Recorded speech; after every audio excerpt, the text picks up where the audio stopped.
plane crash sa NBA court? Paano kung sabihin ko sa inyong minsan nang nahinto ang isang laro sa NBA dahil isang eroplano ang nag-crash sa court? Bago yan, like and follow na para di malandingan ng eroplano ang bahay nyo at nang lagi kang updated sa latest content ng NBA pare.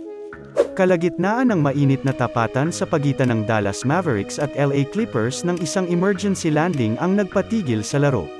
Second quarter ay tambak na ng 24 points ang Clippers dahil sa pag-activate ng Magic ni Luka Doncic nang biglang isang eroplano ang lumanding sa court. Isa pa nga sa mga players ng Mavs ang nahagip ngunit buti na lang ay hindi malala ang naging tama sa kanya nito. Ito ay matapos ngang maghagis ng isang papel na eroplano ang di kilalang audience na naging dahilan naman ng pagkahinto ng laro. Natapos naman ang laban pabor sa Clippers nang mawalan ng power si Luka sa fourth quarter. Mag-choke na naman kaya ang Mavericks sa magiging mga laro nila ngayong season?